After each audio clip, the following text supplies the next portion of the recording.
Welcome to the Tactics Meeting. I'm your host, Dan Smiley, and we'll be talking about response tactics and technology. We've assembled a unique panel of crisis communication experts today to talk about whether or not the press conference is a relic of the past. I have an opinion, I'll bet you do too. Let's get started.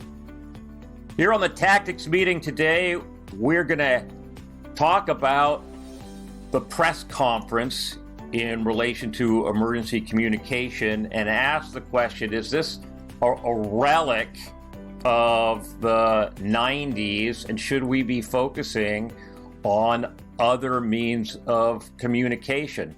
And for this, we've established our first really big panel on the show, and I'm going to go around the room and introduce the experts that we have, starting with Suzzane Lagoni, the president of Nexus Northwest and my contracted PIO, the one who's responsible for keeping me out of trouble in the command post. Suzanne, welcome to the program. Thank you. It's a big job, Dan, but I know somebody's got to do it. Somebody's got to do it. I have to have adult supervision. Yes. We have Liz Fuller with us today, the president of Guard Communications in Portland, Oregon. She's going to represent the non-oil spill side of crisis communication. She's going to tell us whether we've been living in a dark hole for a while and need to change our ways. Liz, welcome. Thanks, Dan. Good to be here. We're lucky to have Nhi Irwin from the Washington State Department of Ecology, who often is the liaison officer, could be the PIO, one of the regulators for oil spill response here in the state of Washington, and going to give us the perspective about where ecology wants to go in training and drills. Welcome, Nhi. Thank you. Good to be here. Sara Zeman, crisis communication student, University of Oregon. Hi, Sara. Hi, Dan. Lauren Wirtis, the PIO for the Oregon Department of Environmental Quality. She was our PIO for a big drill we did in Portland just a few weeks ago, and has been the PIO for wildfires and hazmat response going on throughout the state of Oregon for the last year. You're going to get some great perspectives. Also, a podcast host for Green State, the new podcast for the Oregon Department of Environmental Quality. I've listened to a couple. They're really good. Everyone should go check that out. Welcome, Lauren. Thanks so much, Dan. Really appreciate being here. And Dylan Darling, also the Oregon Department of Environmental Quality, co-host of the podcast Green State, part of the crisis communication team for the state. Welcome, Dylan.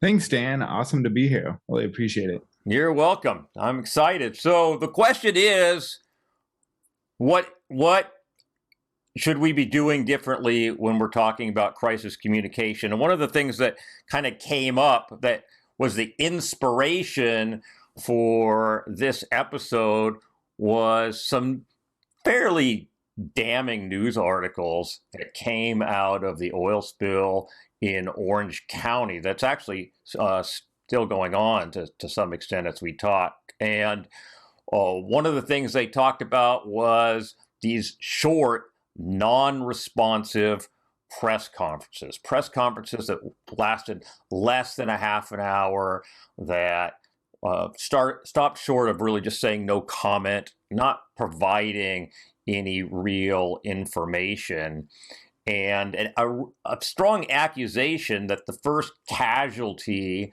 of this oil spill was the public's right to know, that the responsible party, the federal and state regulators were just not responsive. And so in addition to whether the press conference is really a dead tool, I wonder about whether we are training our people appropriately, or if we're really just teaching people to dodge the questions in an inappropriate way. And I'm going to start with Nhi Irwin. Nhi, you've been the liaison officer for a number of events and certainly for drills. I know Washington State's been looking at whether or not to continue to require a press conference and a press release for credit What is the state thinking about doing going forward? So I think for the state of Washington, I mean, changing the credits on a checklist, that's a kind of a regulatory document for us. I mean, that takes a little bit of thinking. Certainly, I think there's some best practices here that we'd like to see exercises kind of evolve in. And I think we want to get to a place where there's a demonstration that in a company, so for example, a drill scenario, that companies are understanding the importance of communication even more than the actual cleanup activity, right? So I think the sort of prevailing, the thing that I hear all the time, and I've been hearing for the last 15 years since being in this agency is, it doesn't matter how well you're cleaning it up if you're not communicating about it, or the public perception of how well you're cleaning it up, it won't matter. And so, the place that we want to kind of push companies and the drill play is to get to this place of, do you understand how important communication is? Do you understand and have a pulse of what the community impacts are that it just happens? This particular incident has happened in this community. Do you know what's happening around the community and who would be concerned? What are they concerned about? And are you set up in terms of your priority about communication that to address those concerns? Have you stood up a JIC that's equipped to deal with all of the questions and the concerns that come up? Do you have a good mechanism for pushing out information? Do you have a good understanding that you also need to collect information? So my background is in liaison mainly, and we've shifted that into a listening kind of mode, because we know our stakeholders have their own constituents, the elected officials, and the agencies and the tribes. They have all these people that are looking to them, and so those people should be armed with information. And so getting to that place too, where I think unified command to demonstrate that they really do understand the impact of what's happened, is having that really robust communication system that is both giving information as well as a mechanism for receiving information. So in drill practice, and I think the regulatory checklist that companies are very concerned about when they are having to exercise, is to show that there are these other more modern and more relevant ways that companies and the JIC can communicate. So showing that they can use social media, effectively, that they have a plan and a strategy for how to communicate about concerns, and that they're open to getting the hard questions, and maybe in the moment not being able to answer it, but saying, we do understand that this is a concern and we're trying to address it in these ways, and we're going to get back to you on it. So getting into that mode of, rather than shutting things down, but leaving the door open for other communication that can happen, being creative about it. Liz, from outside of the oil spill business, do you have a different perspective on those early hours for crisis communication? What kind of a plan do you develop for your clients? Thanks, Dan. And I think you make a lot of really great points. It's interesting the way where I sit representing clients. I have clients that cross over industries, including in energy, and I also work with government. So I can see from both points of view. And to me, one thing that I really resonate with is just being creative. It seems to me when you're in a crisis, often in the early hours, you don't know everything. You don't have a lot of information. And yet, especially in a situation like the one we're talking about, you have a duty to communicate with constituents. And so it's almost like what I try to do is tell clients to really ground them in that strategy of, we need to get information out to the general public, to media, to elected officials, to tribes, to other stakeholders that might be around. And yet we won't know everything. And so kind of pushing clients to both be creative in terms of the channels they're using. I think in the drill that we all did, I think we did a pretty good job of, doing a robust modeling on social media, which I think is really important, and web. We have clients for whom that work in the energy space. We have ghost sites ready to go so that in the event of a crisis, we just turn on that website and it's already ready. It doesn't have to be built. We have to put the information in, of course, and figure out what to share. But just getting those assets ready in advance, we think is really important. And then I would push, and maybe this is more on the structural, the JIC, the Coast Guard, those partners that I don't work within, of course, but get to look at from the outside, to be more comfortable in that uncertainty of, rather than just saying no comment, what can they share? And then how can they pivot? You don't want to get into a position of being out over your skis with sharing information, of course, but I do think we can be a bit more creative at how we share what we know now and how we indicate with timeliness when we'll be able to share more information and when we'll be able to deliver that to the public, and understanding that, acknowledging the frustration and acknowledging the fact that what's happening is really unacceptable, and we're working as hard as we can to clean it up. I think that compassion, perhaps, maybe it's a softer side, which is a bit different to bring to a situation like this, but I do think it plays a role and it's really important. And then I think from a structure standpoint, I can understand why there's a requirement to do a press release and do a press conference. That's great. I think that it should be maybe added to the list to do some social media and do some web, just because the fact of the matter is any good communicator these days has to work with all those channels. And so it makes sense to encourage folks to drill on all of them.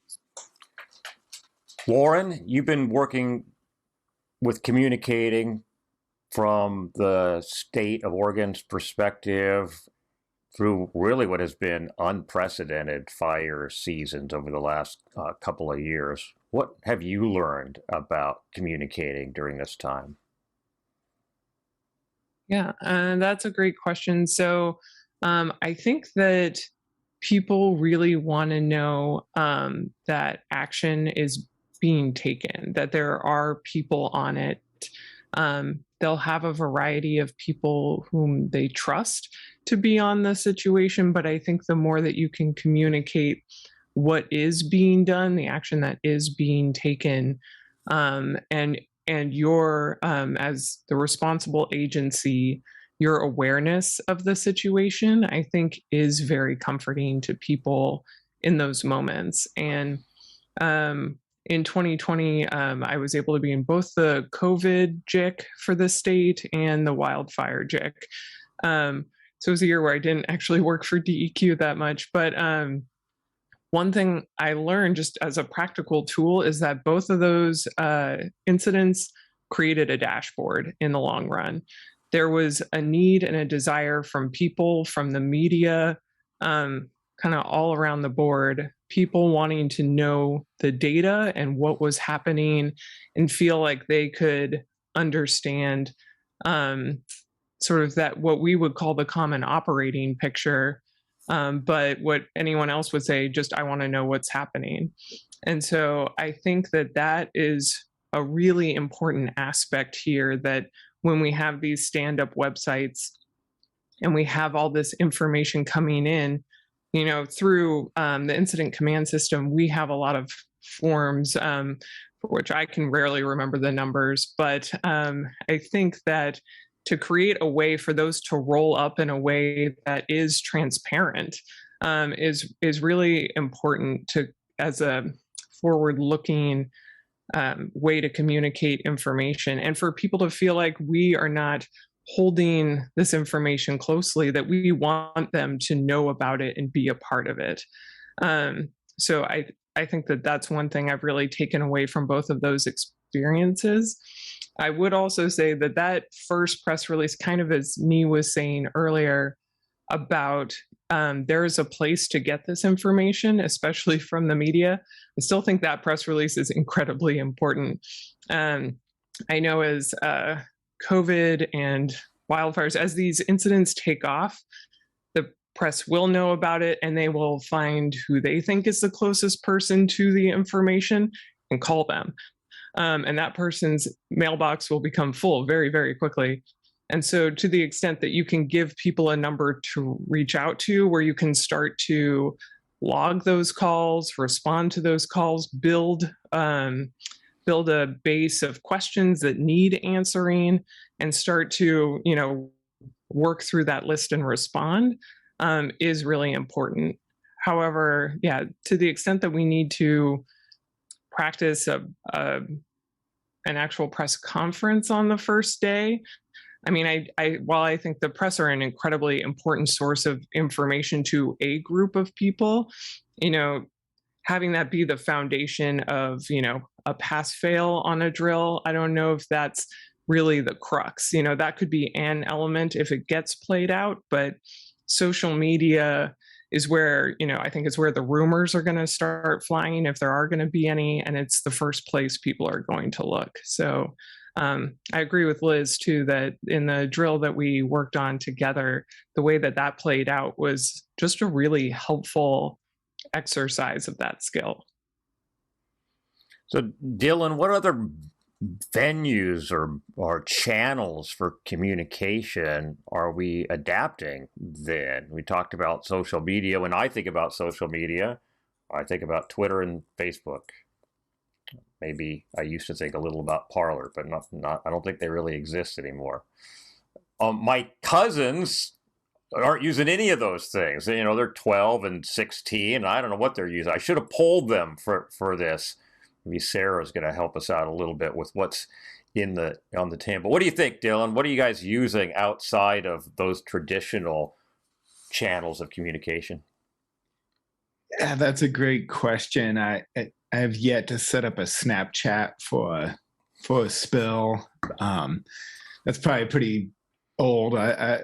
Snapchat's probably even like a decade old now. Little MySpace, maybe? Yeah.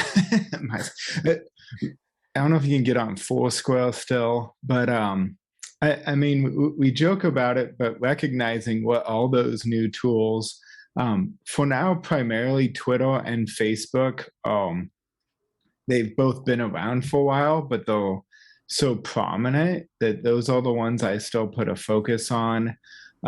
LinkedIn is also out there, but it's more, a professional setting, different environment. You might want to put something on there, but I'd emphasize Twitter, Facebook, and then potentially Instagram, which Instagram and Facebook and Meta all just the same tangle. We'll leave that for another podcast, but I'd focus on those two. And I really like this conversation we're having. Just these questions about the press conference, the press release. I've been in this role with the DEQ for about 2 years. And before that, I was in media, in newspapers for almost 20 years.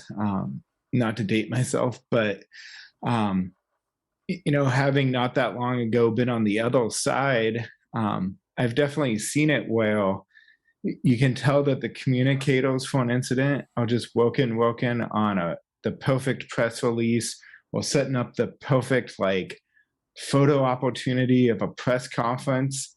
And all I would have wanted as a journalist was the basics at 10 a.m. in the morning, one or two blurry, well, hopefully halfway decent photos, but a few photos, maybe even some video. It just seems like you can get caught up in, we have to do all this information. And as Lauren and Nhi said, with that first news release, it might even just be, yes, something's happened. Here's who's going to communicate. And tying back to social media, I feel like the same thing can happen, that you spend so much time strategizing what to do about social media. And in some of the drills I've been in, it's all this work in doing a social media plan. It's like you need to start posting right away because you want to establish yourself as the authoritative voice about whatever has happened. and be the one putting out the information, putting out photos. Because if you don't enter that space early, like, you won't be the voice. Someone else, Joe Schmo, Twitter, who might have a different agenda and, might start with a very critical angle, or, might even just be putting out facts that then you have to chase. And all of a sudden, your job becomes totally different. Like, instead of trying to put out this information, you're trying to deal with someone else putting out misinformation about this incident. Well, it makes me think about the priority tables that we have for deploying response strategies in the early hours of a response. We don't wait for decisions to be made about where to put out boom. We have pre-identified strategies, and we work those until we get other instructions from the unified command. We could take the same approach to this, right? We could have a predefined communications priorities that allow us to get going, that we've agreed upon, maybe even include in the area plan, so that the responsible party and the unified command don't feel like they have to approve them. And that's where we bog down, right? So the unified command has to approve messages.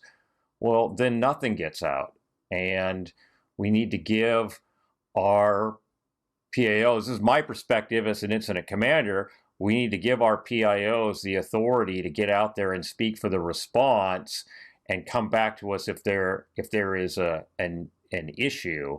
And that brings me to Suzzane Lagoni, my PIO, who, we did a response for ship fire not that long ago, and I woke Suzanne up at midnight. Indeed. Right. And, she didn't get in her car and drive down to the command post, but she got on the phone and she talked to the fire department PIO, the state's PIO, the Coast Guard's PIO, and crafted a strategy. So, and she didn't come back to me asking what needed to be done. So, Suzanne, how important is it to be activated early? Well, it's essential. I think that what we have heard, first of all, I want to congratulate all my colleagues here on the call because the observations are right on target. We've talked about these things for years, literally, and I see some improvement. I actually started in the response world in 1994 in Alaska. We were one of the first major exercises up there after Open 90, and have been working many years since then. And everyone who said the press release has been around is absolutely right. That was one of the first things that we were tasked to get done in that exercise, just as it was one of the first things that we've been tasked to do in the most recent exercise. So I think, Nhi, you make an excellent point. And the question, I think, particularly from the perspective of the regulators, is what can we do that's going to still measure capabilities and capacity that also meets the communication world that we exist in today. And so that's a challenge for all of us to work together to figure out. There are a couple of things I just wanted to highlight about what we've heard so far. I applaud Liz and Lauren, particularly for your emphasis that this is a human interaction that we're involved in. I like to remind responders, and particularly unified commanders, that we've made, and by we I just mean the collective us, we've made a mess in somebody's backyard. And sometimes we have situations that people are fearful. if they smell fumes, if they are seeing things, for example, on social media that cause alarm. We need to understand that it's our job to help alleviate those fears, to help people understand what has happened in their backyard. We can't do that by spending 4 hours carefully crafting a 4-paragraph press release. We've lost that. We've lost that fight. We've lost that high ground long before that press release comes out. But I also want to reflect that I agree, Lauren, I think you were the one that said it, that the press release is not dead.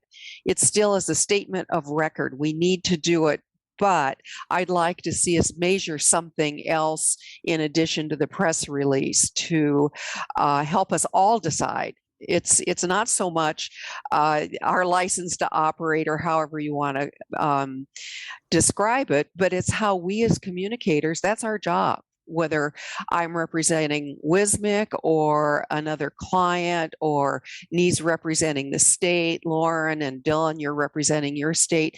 No matter who we're representing, we've all got a common goal, which is to help the community understand what's going on.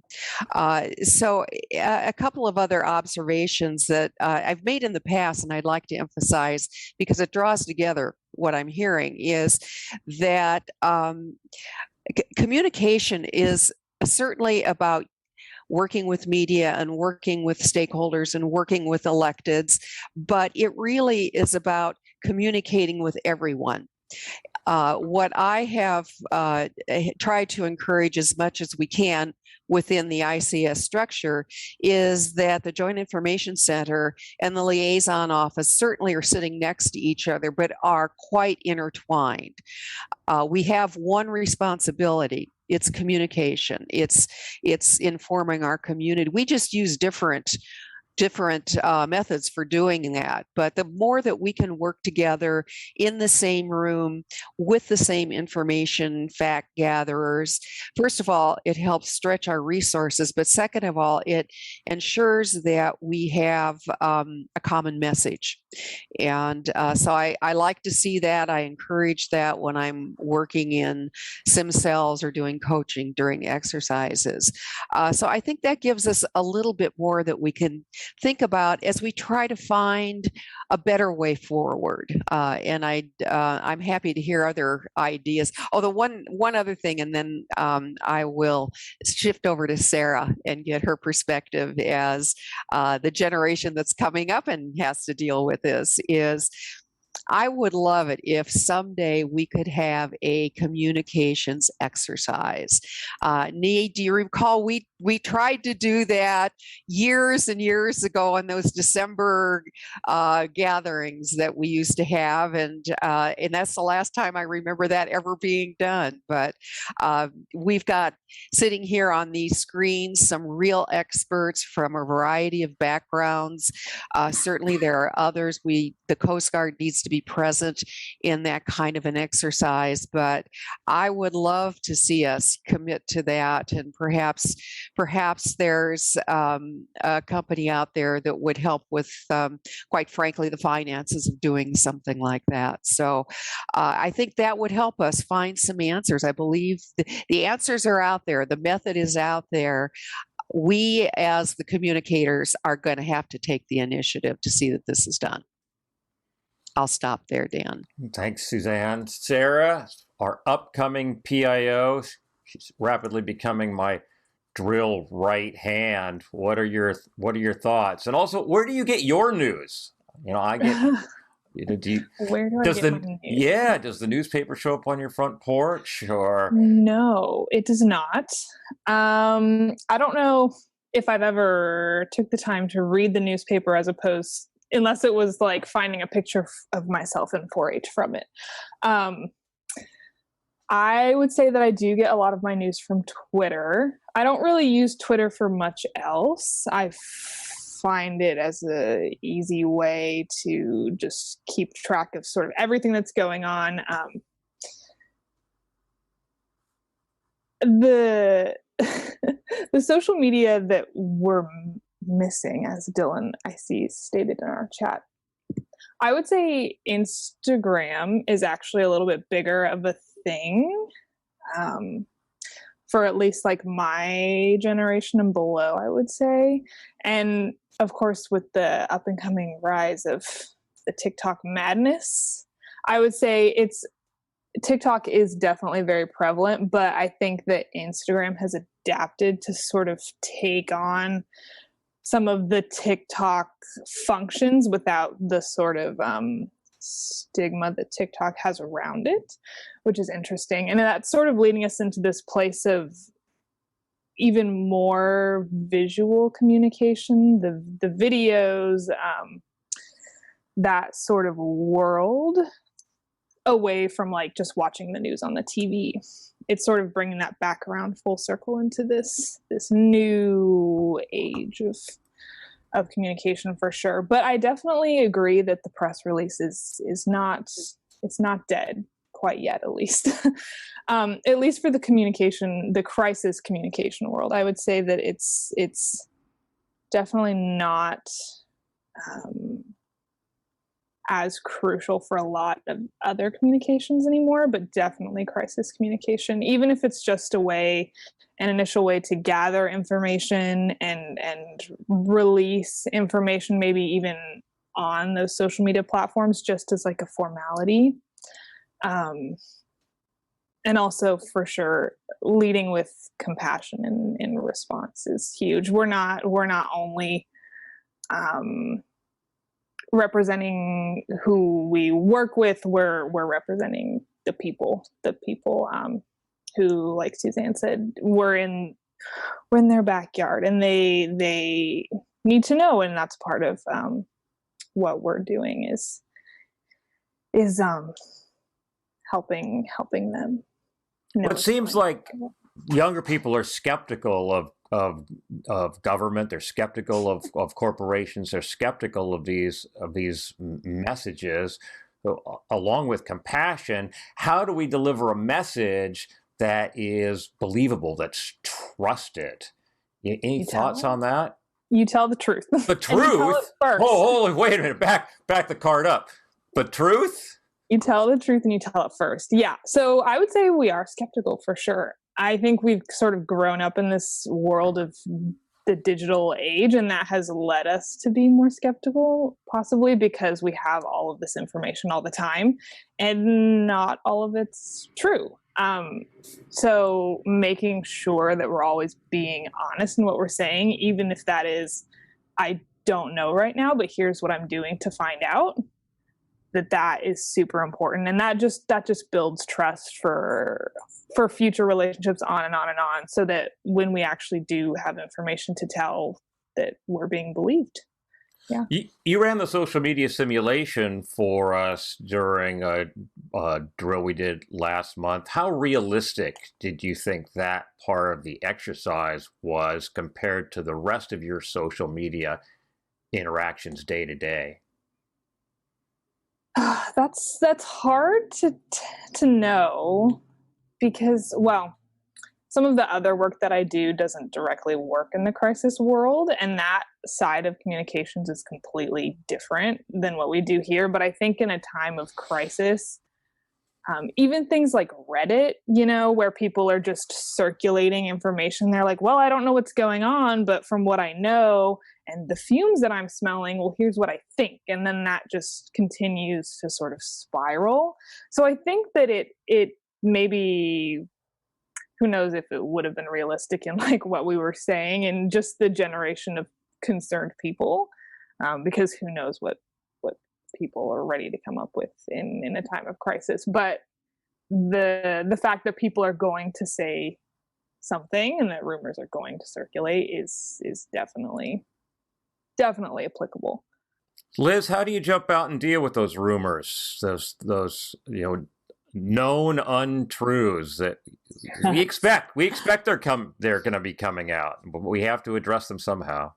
There will always be known untruths, as you pointed out. I think for me, when I'm advising a client, I want to see, what are the known untruths, the rumors, what have you, that need to be addressed right away. what's the right channel to put them out? Again, we look at, is that social, web, press release? I tend to think of the press conference being the most formal of the comms tactics. So you kind of want to use that selectively. And when you have something to say, I think maybe that's part of what the problem is with some of these, that, you don't have a lot to say and then you have a press conference, then everyone feels really deflated because nothing has been stated. So maybe you should have just put it out in a press release instead, right? And made the PIO accessible for a phone call. I tend to think that you will never correct every single rumor. And to some extent, you could spend your entire time spiraling downward into this pit of rumor mills next door, which Dylan just put it in the thread, Reddit, Twitter, all of these places are just in never-ending sources of mistruth. And so I think to some extent, you need to consider, when are you just focusing on your message and your story and putting that out there and not worrying about the noise, versus, and I think it's really a judgment call. I'm really situational when we do comms, because sometimes you do need to address it and sometimes you need to ignore them and know that you have addressed it previously, or the facts are out there. And that's what matters, and looking at which audiences care the most or need to know the most. So you said you have websites, ghost sites that are already set up. Are they already named with URLs, or do you wait until you see what the incident is for a particular company and then jump out and purchase a URL to go along with making the site go live? How does that work? I think you can do it either way, just from a functionality standpoint. The ones we have set up have named URLs that are very general, so they can apply to the company that we work for, no matter where the incident is around the country, let's just say. Because just logistically, if you put up a new site, it takes a few days to populate around the internet, so it's harder to find. That's why it's nice to have one that's maybe hidden from view, but is already out there. Obviously the other option, which I have to say, Lauren, to your COVID experience, the dashboard is amazing. I used it so much in the COVID, and I still check it almost daily, the OHA numbers and all that stuff. It's just been such great communication. So really kudos to the state of Oregon on that front. I think that there's another option, which is just to use an existing website and create a new web page. So it's easier to direct. You don't always need a new site.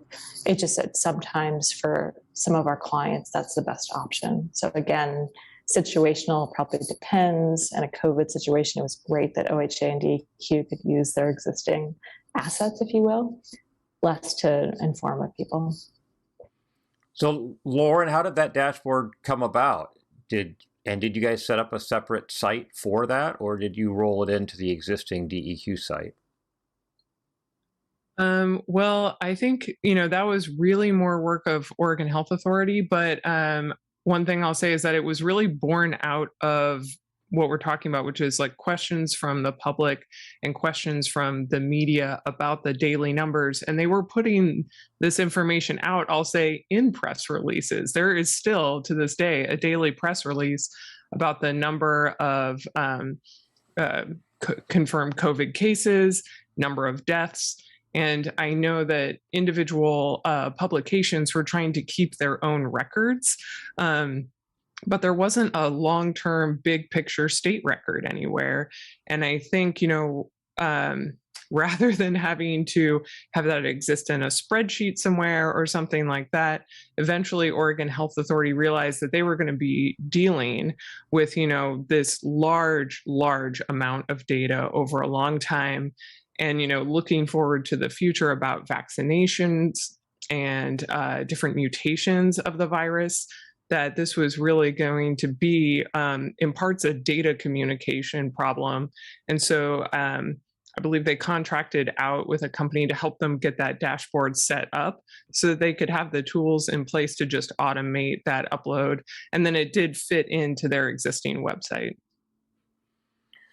So I thought it was interesting that Liz talked about the press conference being the most formal and being sure that you have something concrete to say when you use that tool. And I hadn't really thought of it as a tool before, but just as a requirement of the regulations, right? So, Nhi, when we talk about restructuring, what about that idea of focusing on the press conference being a more formal thing that we roll out when we have, something positive or something really informative to say, hey, we capped the well, we, whatever. What are your thoughts? I think the place that we sort of go to is also at the time of the crisis, we want to put a face to it. And so the press conference, I think that first initial press conference, and maybe it's in how we talk about the first press conference. So this is an opportunity. We don't know a lot of information, but we want, these faces to be associated with this. The responsible party is the face of the incident. They've taken responsibility for it. The state agencies, we are here to for the interests of the public and all of those issues. So I feel like that first press conference meets that purpose. It's putting the face of the responsible decision makers to the incident, so that there is someone that the public can say they're not hiding. They're not hiding behind something. They're there. They don't know a whole lot, but this is what it is. So I do think that it is valuable in those first early hours to put a face to the incident. But yes, I agree with Liz that it is a tool that in our toolkit of things that we use, when there is something to share, or that you're willing to actually take some hard questions from the press when you know a little bit more. And I think also too, the use of subject matter experts is something that you really should use more. I think it's helpful for those subject matter experts to be in the view of the limelight, kind of to answer those questions, because that's where you build that trust, like Sarah's talking about. I'm talking to an actual person who understands this particular issue, and so it gives a little bit more credibility than sort of that talking head idea, right? So first, it's presenting the responsible, sort of the people responsible for making the decision. So there's that empathy conversation that we're having there. Something horrible has happened. We're here in the community. We're committed to being here, cleaning this up until it's done. Those are some of those talking points that, we practice in drills for the responsible party. The federal on-scene coordinator is someone that's there to say, this is our authority, this is the regulation. The state saying that it's happened in our state. We have resources that we want to protect. The tribes have the same message about, their cultural impacts and their community impacts as well. So I think it's important to have those people in the front early on. So there's a face to the response to say all of the great, those messages, add that, aspect of empathy. But then later on is used judiciously to do interviews, maybe, to get more in depth into some topic that's happening. And again, those subject matter experts, they're there for a reason, and they're the ones, there's a reason why Dr. Fauci is everywhere, right? He's the expert. They decided he's the face of this, COVID response, and people trust him because he's the expert. This is a person who's been doing this for a really long time. I'm going to trust that much more than I'm going to trust a sort of communicator that is a generalist, right? If I want to understand about environmental impacts or air quality, I want to hear it from the people who know what they're talking about. Now, I think some of the subject matter experts need a little bit of coaching to kind of plain talk a little bit. But at the same time, I just think that's what it brings credibility to how we communicate. So I don't want to say that the press conference is completely out, or even the press release, because I agree. But the main focus of them should just be that it needs to be done to set these very clear goals early on. But then it becomes, just again, another kind of tool in our toolkit. Dylan, as a past journalist, what is it that you expect to see when you attend a press conference? What makes it worth your time to drive to a location and sit down as part of an audience and listen to these people talk? Yeah, it's great questions, Dan. And my mind is going back to different press conferences that I've been to. Probably the ones that relate the most would be wildfire press conferences. I covered a lot of wildfire in Northern California and in Oregon, and putting myself back in my journalist mindset, you'd want to get just a lot of numbers, facts and figures, and hopefully by being there in the room, there might be some nice charts and visuals to kind of help make those numbers not just be some figures on a page, but when we're talking about acres or square miles affected, you got this map and someone really just explaining things. So just an explanation of the information that's been coming out. And then as we've been discussing, and Nhi and Liz said so well, really looking for these people who might be the faces of a response and kind of a reassuring voice as well. Because lots of times, as a journalist, you're thinking like the public, and if there's a community that's affected, if there's resources downstream, like switching my thoughts to an oil spill, if it's going to be affecting fish or a fishery, other environmental resources that people care about. Again, going into this press conference, you want to hear people address these things. Like, you hope that the people planning it are thinking about what the community wants to know. And I think the most frustrating ones that I've been to is it's just like this real high level, like, don't worry about it type of tone, and not recognizing. And then also, when you're a journalist, you have a lot of questions and you want to have your chance to say them. And I think of press conferences that I covered of a former governor in California. I don't know if I should say his name. He was in action movies. But those press conferences for Governor Arnold Schwarzenegger were always really interesting in the Q&A section, because it was just like, all right, you guys have like 2 minutes, and it was literally the journalists having to like shout over each other. And I don't know, if you can give journalists a chance to feel like they've, it's okay if they don't have time to ask all those questions, but at least the top one or two, just recognizing how important that Q&A section is. Suzanne, how do you prepare these subject matter experts for the press conference? Well, it can be as simple as, describing what a key message is, and helping them form those messages, deliver those messages.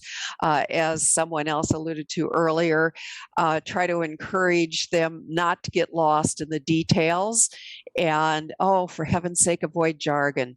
That may be one of the biggest things that kills us when we're trying to communicate what's going on. And it's not just the subject matter experts. One of the points I wanted to make before we run out of time here is, again, as communicators, part of our responsibility is to communicate well with our unified command and help them understand the incredible importance of communicating with the public.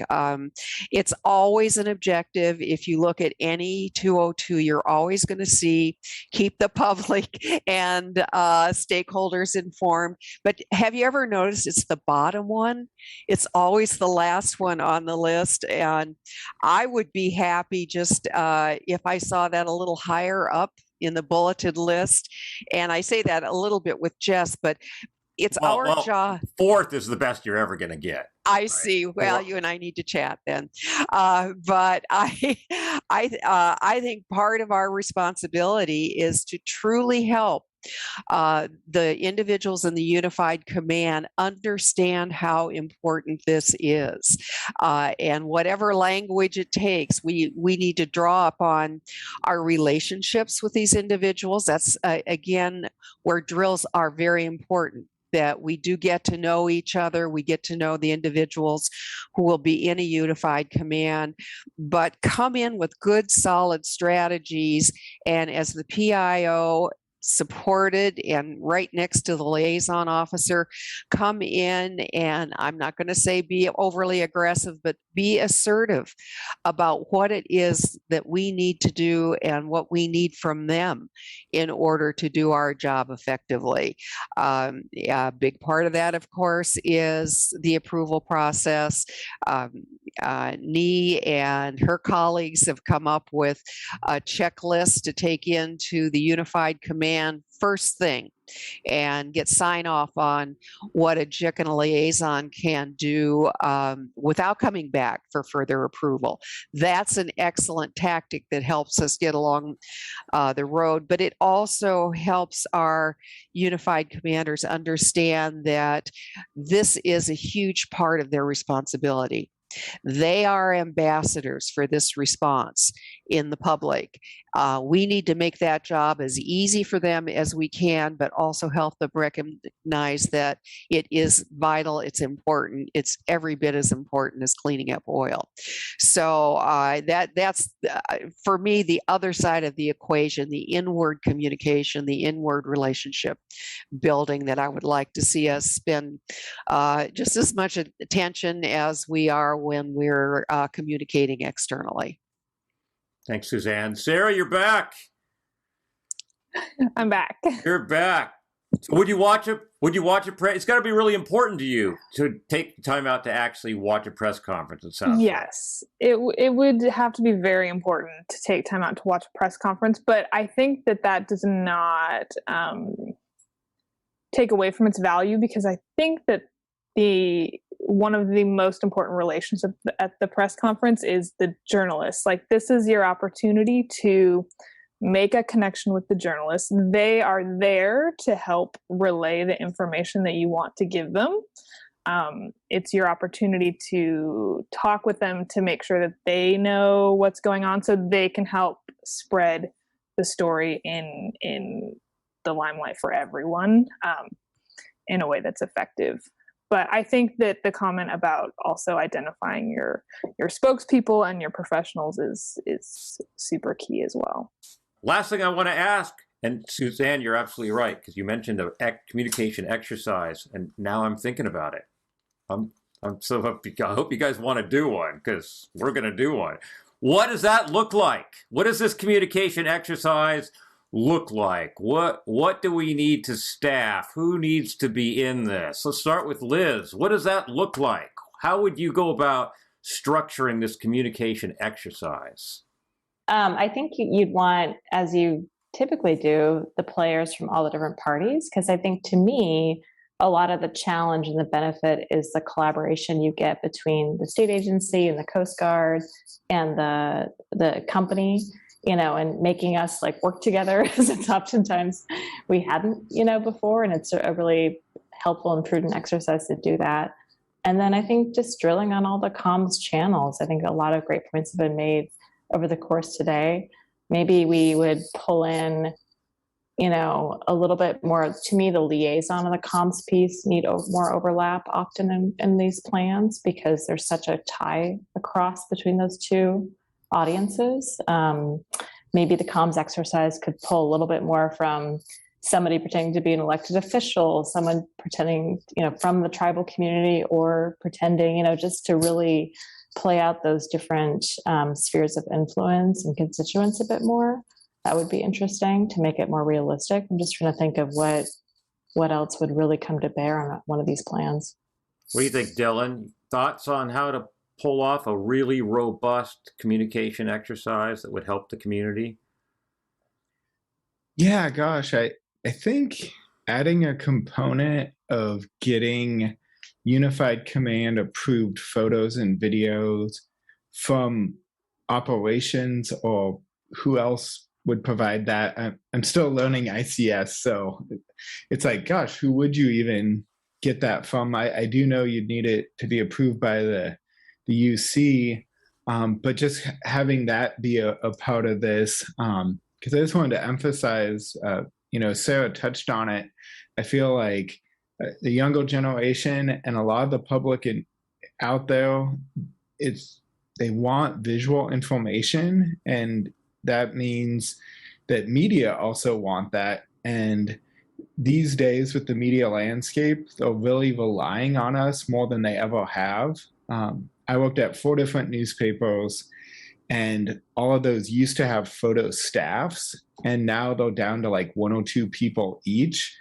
And also, if we're in a remote location, so it's this combination of providing access, if we can, to actual journalists trying to get out there to document things, or there was way more appetite than ever from the media and the public for visuals, in part because how the media puts it out, they have websites, and so the old constraints of a couple minutes on the evening news, or a small page in the newspaper, they can put up galleries and 20-minute video. Like, they can just put up a lot more than they could even like a decade ago. So yeah, if we could add just somehow recognizing that and making it part of the drill. Nhi, you've helped us craft these exercises before, maybe not to this scale, but certainly the communication side of some tabletop exercises. What would you like to see?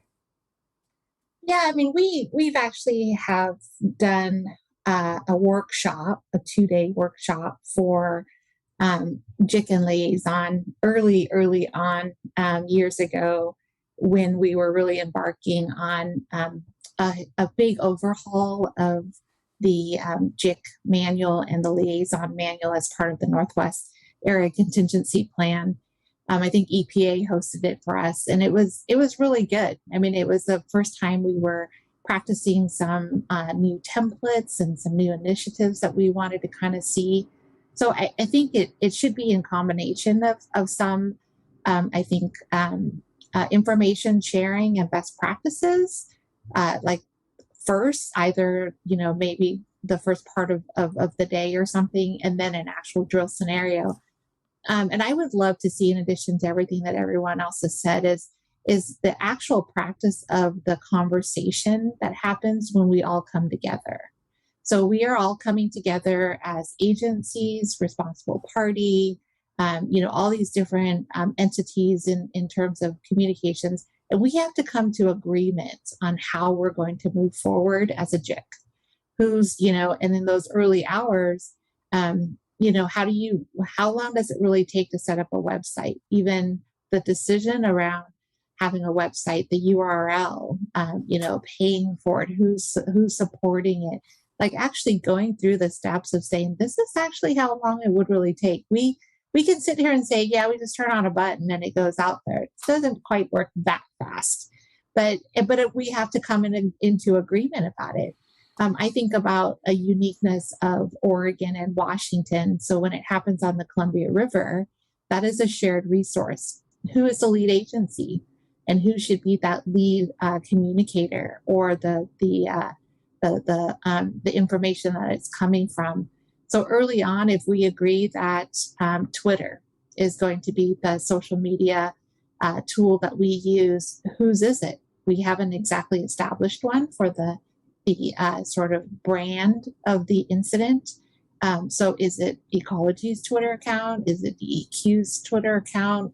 I think the public does not have the acceptance of having it be the responsible party. So, it's one of those things where we want to have a conversation about it. So I would love to see in an exercise, how do we sit down and have that conversation and make the decision in order to go to Unified Command and say, as a JIC, we are recommending this, and we have all come into agreement.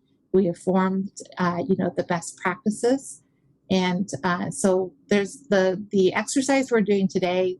There's not enough time to have those conversations, and so I think if we're going to do a communication drill, that's where we want to be. Is let's have those hard conversations, make those decisions, and really practice what it would really take to stand up a robust JIC with all the things that we need: a website, a social media presence, videos, and all of that. Lauren, you were nodding in agreement. You don't think it should be the responsible party's Twitter account? How do you guys go about establishing your social media presence? I think that usually folks are pretty mad at the responsible party, and that's not who they want to see representing the solution, considering people view them as the problem, though of course they are an integral part of Unified Command, in no small part because they're paying for the response. But I guess in the responses I've been a part of, I think there's been a clear lead agency, but I would say, that's such a great point, Nhi, because when it came to wildfires, that was an important question. It affected a bunch of different areas of the state, a lot of resources. So the Oregon Office of Emergency Management was involved coordinating that response, but fighting fire is Oregon Department of Forestry. So who leads that, and does it make sense for there to be multiple accounts talking about different things, or does that muddy the message? I think what you're talking about, working out those issues ahead of time is really important, so that we have a plan if something happens. Suzanne, as the person that I'm going to have lead the responsible party side of this exercise, basically get thrown under the bus, how do you want to see us structure it? I've been there once or twice, Dan, you know that. You're familiar with the underside of that bus, aren't you? I have been there. I think most of the clients I work with would be very happy to participate in something like this. Now, I'm not saying that every single operator would think that this was a good idea, but industry is as interested as the agencies in communicating well and making sure, as I said earlier, that this mess is getting cleaned up and that the community is comfortable that it's being cleaned up in a competent, responsible way. So I don't think that it would be a problem to have the right company participate. I always agree with the idea that you want to have an agency person. If it's an oil spill on water, I want to see a blue uniform up there talking, because the Coast Guard is going to be bringing that authority and that gravitas, if you will, to a response. But that's something that I need to help my clients, and Liz, you've probably had this experience also, help them feel comfortable with, that we are not always the best spokesperson. And that is especially true in the opening days of a response. The public, the media, they want to hear those reassuring messages that action is being taken, that the government is overseeing what's going on and keeping an eye on everything that's going on. So I want to stress that I don't think that the companies would be adverse to this. When it comes to, is it a company's website or an agency's website, in oil spill response, we're all pretty much now relying on jetty sites that from their appearance, you can't tell if it is a ConocoPhillips sponsored website or a Department of Ecology sponsored. You've got all the logos on the top, and it's sending the message of a unified command. Now, if there is an issue of who is paying for that site, as I think Lauren mentioned, the responsible party is paying for all of this when the bills all come in. So if it is a Jetty site that is coming up through ConocoPhillips, I'll use their name again, I don't have a problem with that. And I would be interested in Lauren, Nhi, and Dylan if you have any problem with that. But again, these are the issues. And I think getting back to what would make this a valuable, useful exercise, it's a good, strong planning committee looking at these issues, laying them out ahead of time, and then going to the next rung of people and agencies and companies that would have to be involved and say, here's what we've identified. We're all experienced crisis communicators. This is what our experience has told us are the things, excuse me, that are going to cause us pause in the first 24 or 48 hours. Let's get together. Let's start to find answers. Let's work to find policy for measuring the success of communication. And let's just get to work on this, because all of our credibility, whether it's WSMIC or it's a company or it's the agencies or it's the Coast Guard, all of our credibility relies on us doing this well and getting very good at it as younger, smarter people than us like Sara are coming up and are looking at communication in a very different way. So we need to help facilitate that and get on board. Let's get it done. Thanks, Suzanne. I think that's a great place to end this. I think we're out of time for today. Thank you all so much for taking the time to come and join us and talk about crisis communication. And we'll be in touch as we set this drill up. And that's all Suzanne's fault once again.